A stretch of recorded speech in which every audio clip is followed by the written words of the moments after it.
حضرت ہشام بن عروہ اپنے والد حضرت عروہ بن زبیر سے اور وہ ہشام کے دادا حضرت زبیر بن عوام رضی اللہ تعالیٰ عنہ سے روایت کرتے ہیں، رسول اللہ صلی اللہ علیہ وسلم نے فرمایا، آدمی کا رسی لے کر پہاڑ پر جانا اور وہاں سے ایندھن کا گٹھا اپنی پیٹھ پر اٹھا کر لانا، اسے بیچ کر اس کی قیمت پر قناعت کرنا، اس بات سے بہتر ہے کہ لوگوں سے مانگتا پھرے، وہ اسے کچھ دیں یا نہ دیں۔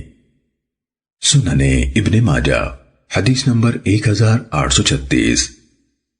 حضرت ثوبان رضی اللہ تعالیٰ عنہ سے روایت ہے، انہوں نے کہا، رسول اللہ صلی اللہ علیہ وسلم نے فرمایا، کون میری ایک بات پر پابندی سے عمل کرنے کا ذمہ اٹھاتا ہے، میں اسے جنت کا ذمہ دیتا ہوں۔ میں نے کہا، میں یہ ذمہ داری قبول کرتا ہوں۔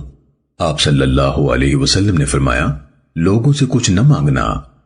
حضرت عبد الرحمن بن یزید رحمہ اللہ نے بیان فرمایا، ثوبان رضی اللہ تعالیٰ عنہ سواری پر ہوتے اور کوڑا ہاتھ سے گر جاتا تو کسی سے نہ کہتے تھے کہ یہ پکڑانا، بلکہ خود اتر کر پکڑ لیتے تھے۔ سننے ابن ماجہ حدیث نمبر 1837۔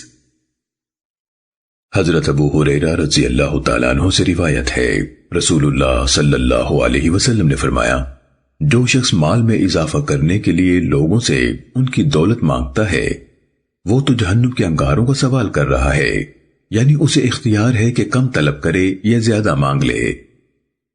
سننے ابن ماجہ حدیث نمبر 1838۔ حضرت ابو ہریرہ رضی اللہ تعالیٰ عنہ سے روایت ہے، رسول اللہ صلی اللہ علیہ وسلم نے فرمایا، صدقہ نہ مالدار کے لیے حلال ہے اور نہ طاقتور تندرست آدمی کے لیے۔ سننے ابن ماجہ حدیث نمبر 1839۔